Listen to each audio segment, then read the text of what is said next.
You ask Tiger to solve. This deals with linear equations with one unknown. The final result is x equals 17. Let's solve it step by step. Group all x terms on the left side of the equation. Subtract 3x from both sides.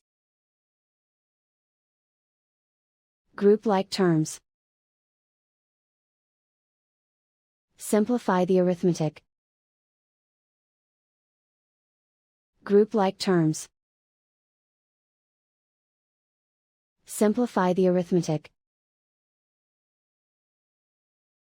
Group all constants on the right side of the equation.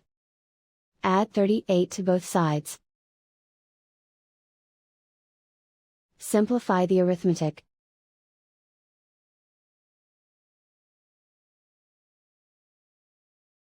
Isolate the x. Divide both sides by 2. Simplify the fraction. Find the greatest common factor of the numerator and denominator. Factor out and cancel the greatest common factor. And so the final result is x equals 17.